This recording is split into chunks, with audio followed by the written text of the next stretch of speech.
Hey guys, how's it going? So, Ted has asked me to make a video today to talk to you guys all about digital artifacts that you guys have to make this semester. And since I couldn't make it in myself, I figured I'd make a video explaining my experiences with my own digital artifacts.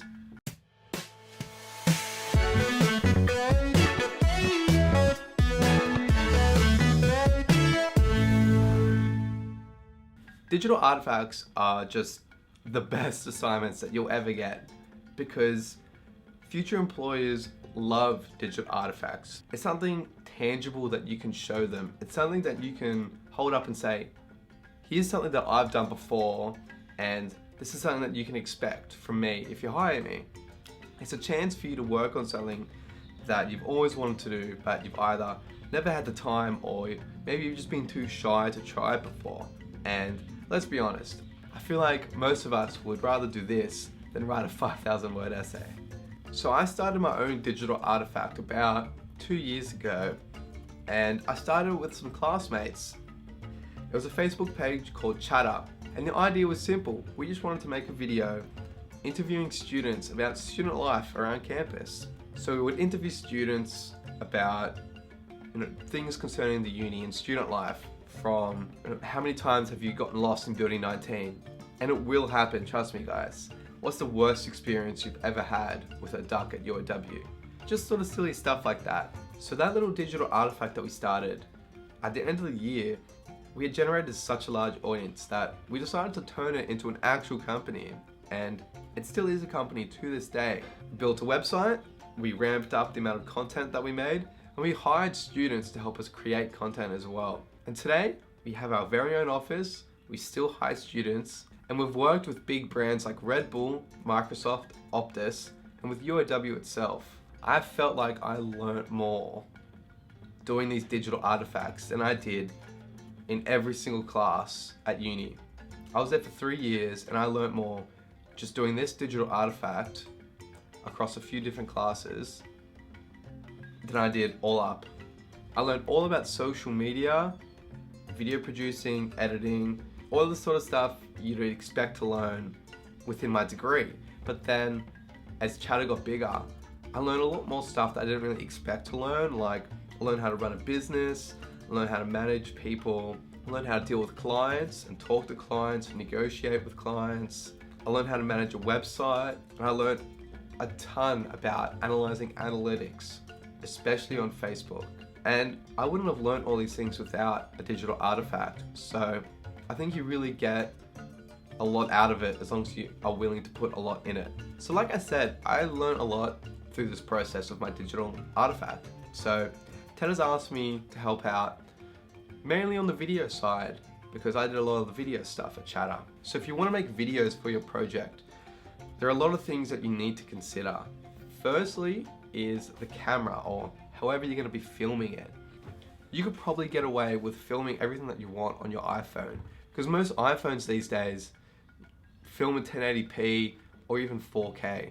They're actually surprisingly good. I would, however, invest in a tripod because everybody hates wobbly footage. It just makes it unwatchable. Or if you're like me, you could maybe just invest in like a bedside table.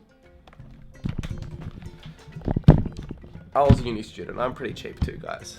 If your project has an audio component, I would definitely invest or somehow get a microphone. It makes all the difference. I've got a little microphone on top of the camera here, and the audio just goes from 0 to 100 real quick. You really notice a difference, and you get a lot less background noise, and especially if you're doing something like a podcast where the audio is one of the main components of the digital artifact, you really can't skimp out here.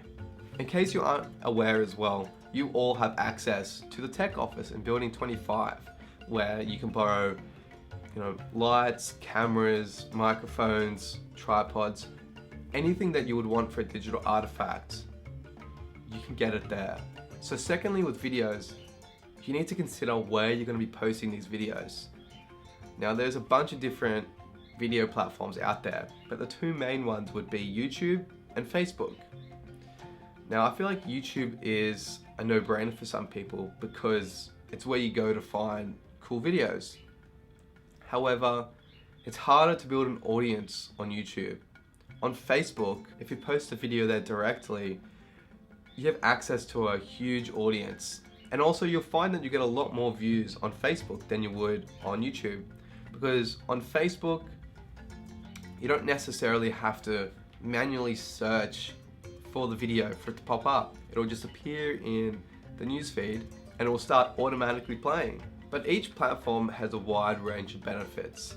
YouTube, for example, you can embed onto websites, so you can put it on your WordPress site, you can link it on Twitter, put it wherever you want. On Facebook, it's a bit harder to do that.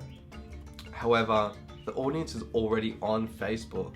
Also, Facebook likes to hide YouTube videos that people post unless a lot of people are clicking onto it. Facebook is generally the way to go because if you can make a Facebook page dedicated to your digital artifact and then post videos on there, and you have access to such a wide range of analytics that can really help you not only in making better videos and improving the quality of your videos, but it can also help with your research for this digital artifact. Lastly, when it comes to editing, I personally use Final Cut Pro, which is, I think, by far the best program. You can also use Adobe Premiere in the Adobe suite. It's also a really good program. You can use Sony Vegas, or you can use iMovie. So my last piece of advice, if you're making a video for your digital artifact, make it short and sweet and put great content in there that people want to see, like this.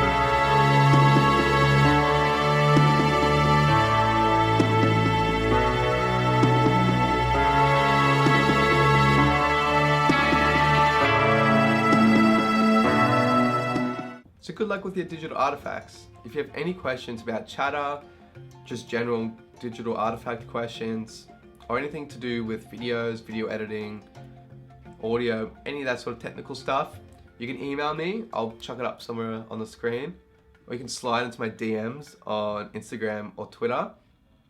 And good luck, guys.